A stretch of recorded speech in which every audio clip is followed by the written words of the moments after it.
No matter how long you live, life somehow seems very short. I'm one of the few writers who writes about solitude. The pull of India, or maybe it was just the East in general, I couldn't settle in the West. If you're single, at least you had the freedom. You had the freedom to starve. I keep writing, and books keep coming out, and well, that's my life. There was an old man in Landau who wanted young folk to laugh more. Well, thank you very much for joining us, Ruskin. It's just wonderful to see you again, and you're looking good. You haven't changed in 32 years or more. Well, I feel good too, apart from I've had a few misadventures recently, health-wise, but otherwise, my mind is working as well as ever, perhaps better. That's a bit worrying. And I think as far as my, heart and lungs and liver and kidney go, the doctors can't find anything much wrong with them. So it's basically just that I lost suddenly the ability to walk or stand up.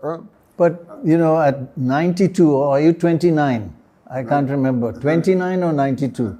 Oh, life, no matter how long you live, life somehow seems very short, and my memories of the past come closer.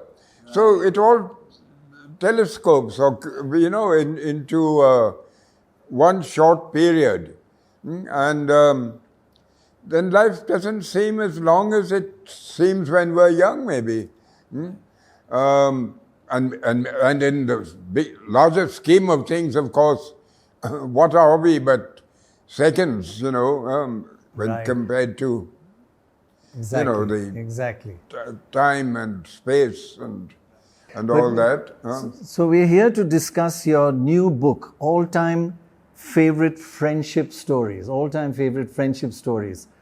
And it's a very important, friendship is a very important part of your life. Always has been, right? Yes, it has been. I believed in, as a boy, I had friends. Well, to begin with, I was a very shy boy and had difficulty making friends. But once I did, those friendships lasted. And your friendship or your comradeship with Puffin Yes. or Penguin has been for a long time. Well, since Penguin started in India, which was 1986, 87. So they published The Room on the Roof, or reissued it rather. Yes. It had already appeared in England. When I'd written it when I was just 17 or 18. Exactly. I've heard that it's been out for 60, you're the only author who has had a book out for 60 years and it's still in print. Yes, it's still in print. For 60 years, that's fantastic. Yeah, that's true. It is. It's in fact, it's selling better now than it did in those times. In between, it almost disappeared because the initial sales were not very good. In fact, I had better sales than a German translation. But Really? yes, but and then it picked up a bit. Back in the late 60s, early 70s, a Delhi publisher called Devendra Sharma of Student Stores, he's long gone. He took it to Mr. Barrow, the secretary of the Indian School Certificate Board. Right. And he said, you must prescribe this for your Course. next exam. And he did. Oh, so okay. that gave it an extended life of 4 or 5 years. Right. And then Penguin came and reissued it. And and now they're doing it as a comic book. I don't know. Lovely. Which So will be out, I think. Do you bully them or do they bully you, Penguin? Because your relationship has done very well. Yes, it goes back, of course, the relationship, and I think we bully each other from time to time. So you're just mentioning your friendships. Solitude in this book Yes. is almost the core of friendship. Can you explain? I've read many of the chapters where solitude is also an important Very aspect. important. You know, when V.S. Naipaul read my early autobiography, Scenes from a Writer's Life, he said that I'm one of the few writers who writes about solitude. Right. And I think, so that does come through in my writing. And maybe I've had also a life when there have been periods of solitude. I've had good friendships. I have a wonderful family around me now, and they Right. take care of me in every way. But I think when the time comes to actually write, and I used to write by hand most of the time. Yes, yes. Now I can't. But they would, I had to be with myself Right. in a way. So, and I love to go for lonely walks, Right. which I would do wherever I lived, whether it was in Dehradun or Mussoorie, or when I was in Delhi, or, you know, I used to walk from Connaught Place to Chandni Chowk or to the Rajouri Gardens at odd hours. Of course, in those days you could walk in Delhi. I don't think you can now. And you used to walk a lot in Landor In and in Landor, Mussoorie. yes. But I walked from Landor to Tiri. Wow. Uh, And with constantly... one stop overnight. And talking about friendship, it is human beings, animals, as well as nature. You have a great friendship with nature. Absolutely. Animals, yes. I have a cat who protects me. She's up in Mussoorie. Yes. She's got 3 legs, but she walks very fast Really? and runs. And she had we called a barber to shave me when I wasn't well, and she attacked him as soon as she saw the razor in his hand.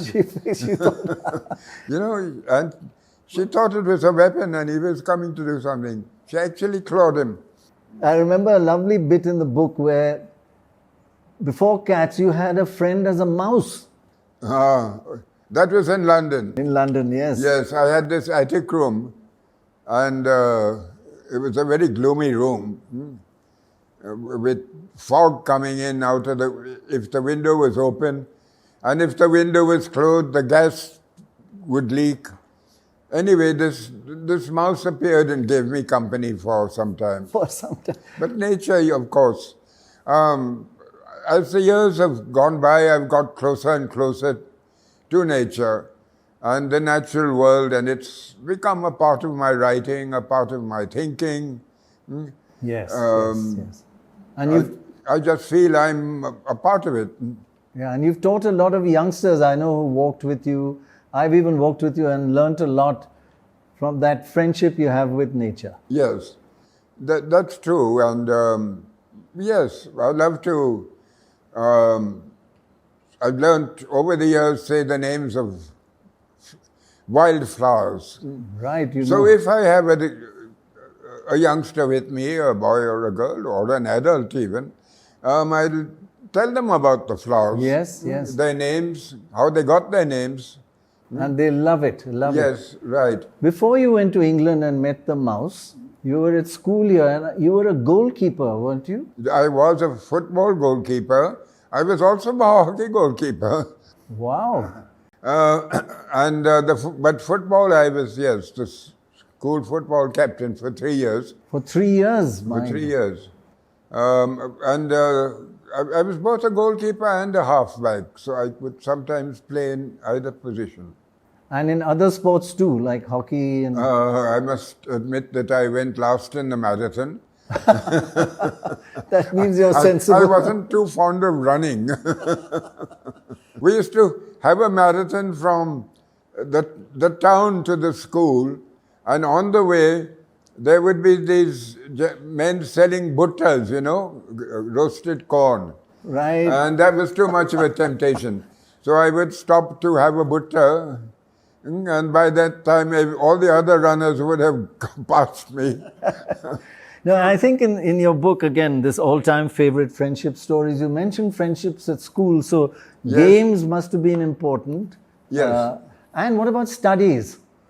I was naturally good in English. My father taught me to read and write before I went to school. So I was good at literature, history. I loved history, geography too. But I was very poor in maths and science. But you were top of the class in the arts. Yes, in the arts I was, and so many at the bottom in the sciences. So there it was. But One of the things... in fact, I used to, in maths class, quietly have a book. I'd be reading a book actually sometimes, while the maths teacher was teaching logarithms and other things You'd to say. the rest of the class. You have spoken a lot and written also about women friends in your life. Yes. Don't tell us any secrets, No, but I think one of the best women friends I had was my first publisher, Diana Athill, who was a partner in Andre Deutsch. And it was she who actually accepted my first novel. Okay. And I was in London at the time, and I was living alone, and I was rather lonely, and she was very kind, so she'd invite me over to her flat in Regent's Park. Right. And sometimes we'd go to the pictures together.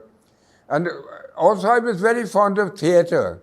So at that time I would save money and go to all the big shows, like the ones you still hear about, Guys and Dolls and Tea House of the August Yes, Moon yes, and yes, Paint yes. Your Wagon and Right.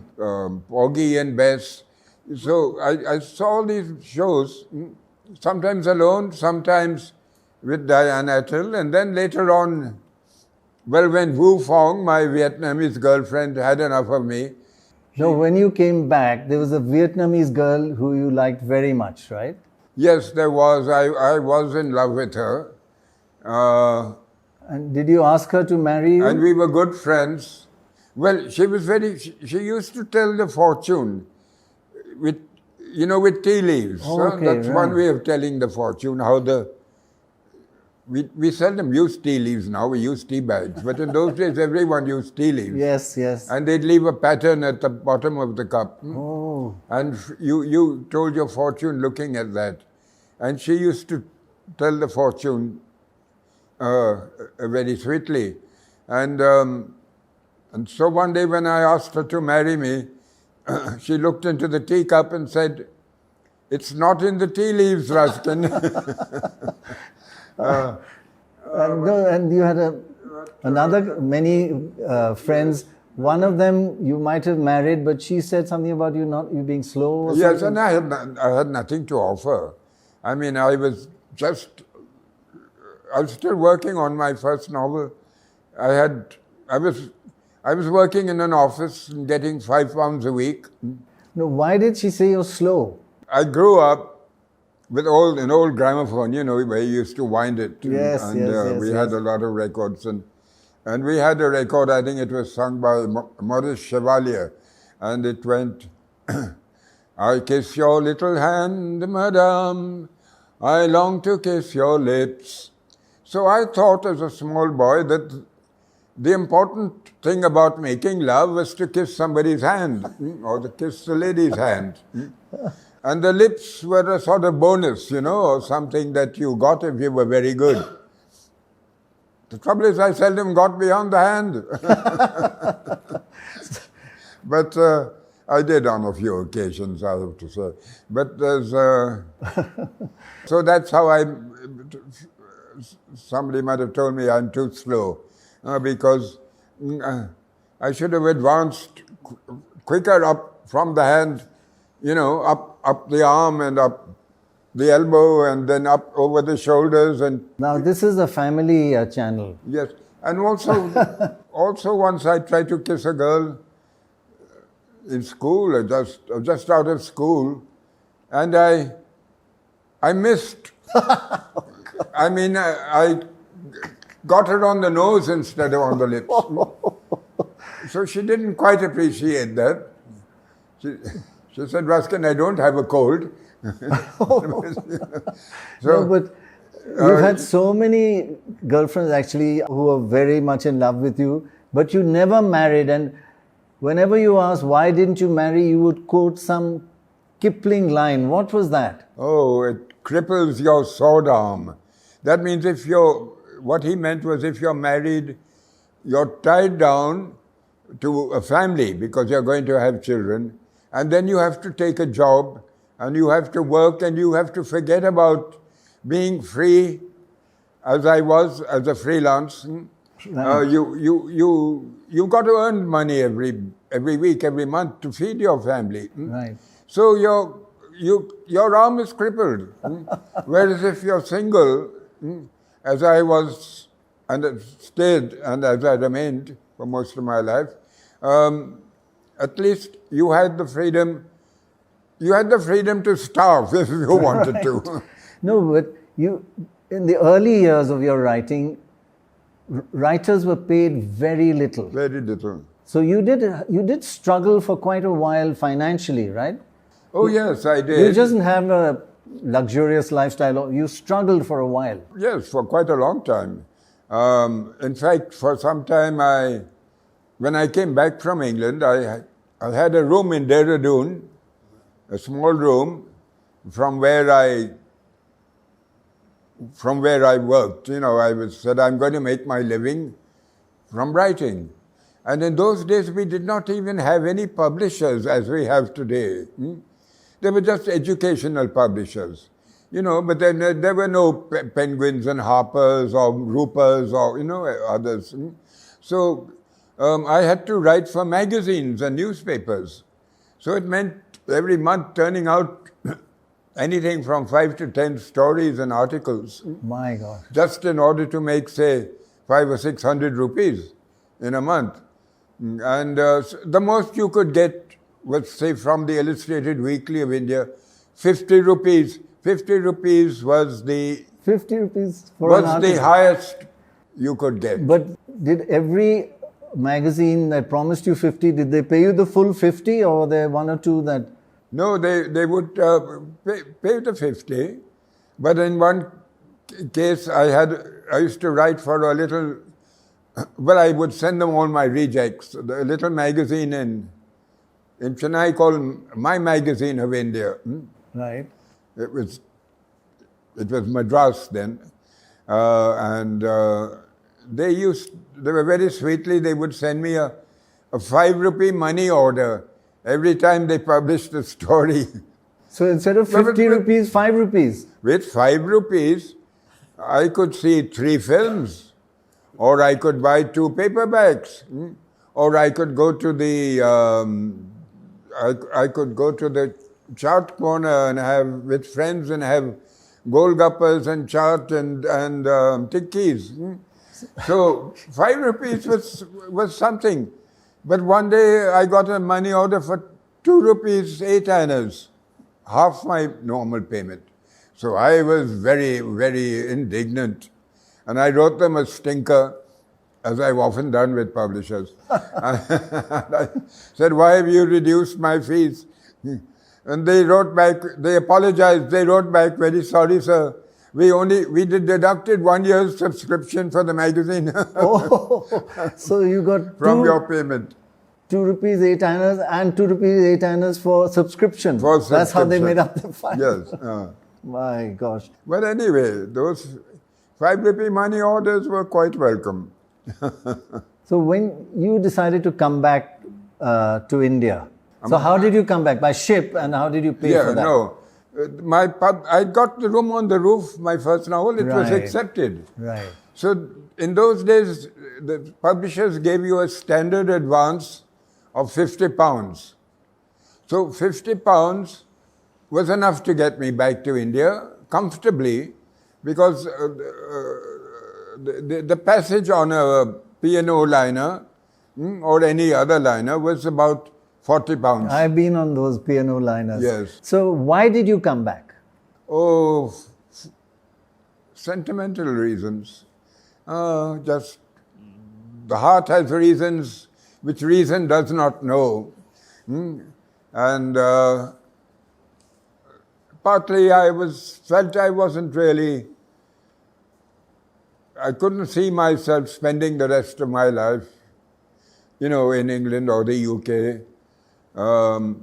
I did miss friends. I missed the atmosphere of India, somehow. I missed places like Dehradun. I missed places I'd been with my father. I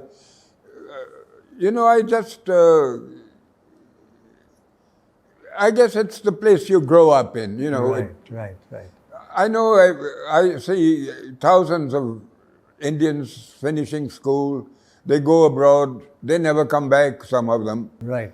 But it wasn't the case with me. The pull, the pull of India, or maybe it was just the East in general.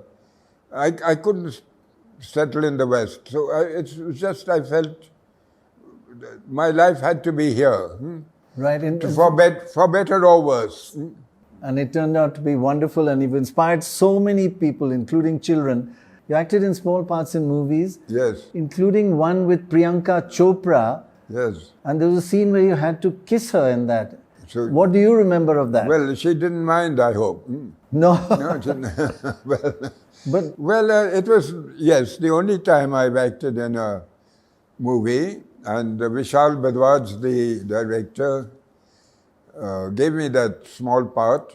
Well, I'd written the script or the story. Okay. In this scene, I had to give her a fatherly peck on the cheek.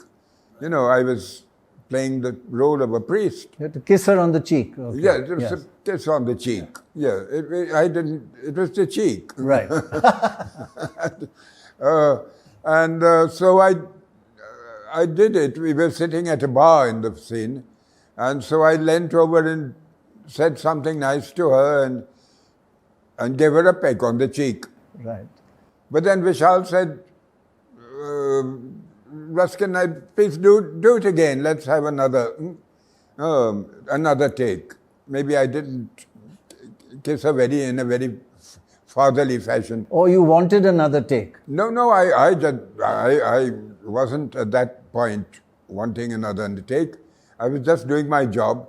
So when he said another take, I gave her another peck on the cheek. Right. But it wasn't very good either. So he said another take. So this carried on. And by now I was beginning to rather like the kiss on the cheek. So when we got to number 7... 7 kisses. 7 kisses and 7 takes. Vishal said, Mr. Bond, I think you're doing this deliberately. Exactly. I never got another role after that.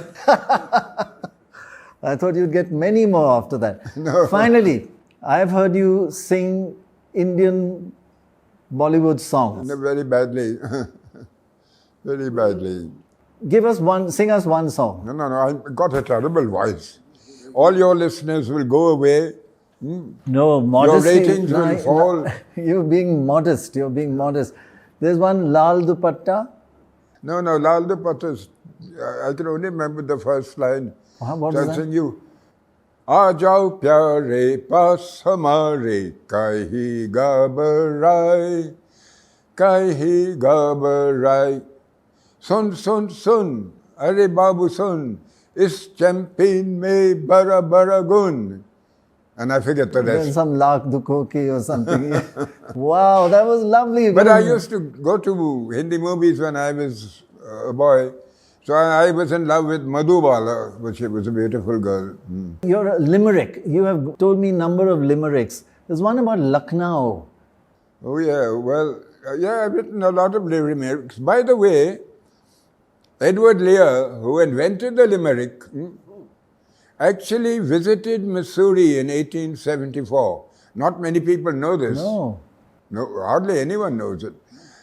Because he didn't come there to write limericks. He was a landscape painter. He was a well-known landscape painter. And the then Viceroy of India had commissioned him to tour India and do landscapes of all the important places, like Varanasi and Agra. And, and the Himalaya, the views of the Himalayas. And he was told that you get the best view if from the top of Lal Tiba, or from where you have the cantonment mess. And he came and spent a week or two there, and he painted, he did paintings of the Himalayas, and some of them are now hanging in museums in London and in Paris. But he is better known for his limericks. He became famous for his limericks. What was the one about Lucknow which you would tell your publisher? Okay, there was a young man from Lucknow who was fond of eating too much pilau. When his stomach went bust, as distended it must, his buttons fell down upon Mao. Oh, lovely. And I wrote one about myself. There was an old man in Landau who wanted young folk to laugh more. So he wrote them a book, and with laughter they shook as they rolled down the hill to Rajpur. This is about yourself. Lovely, lovely. Well, because of my failed eyesight now, I can't read and I can't even write by hand, although I do talk to Shishti and she takes my dictation. Yes. So I've written a few stories since being here. So you can't stop me from writing. Well, lovely talking to you, and we'll do this again sometime because I've got so much to talk about.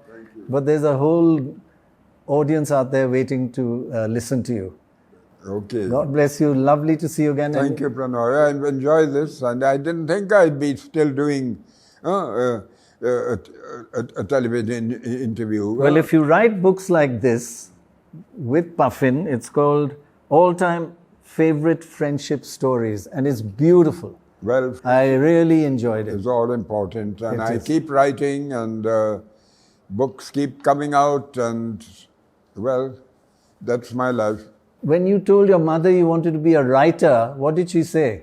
She said, go and join the army. She said, told you to keep quiet, go and join the army. Yes, go and join the army.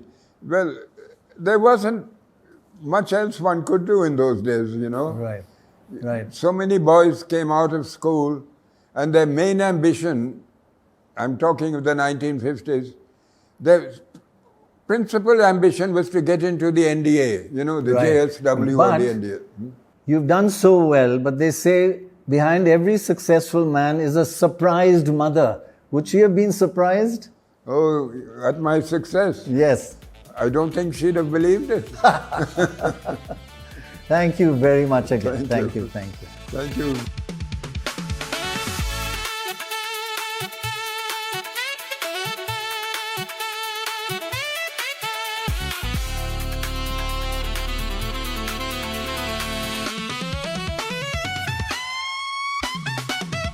Well, I'm still enjoying myself thanks to you, because you're the ones who read my books, who buy my books, and encourage me to go on writing, which is why I'm here today at the age of 92.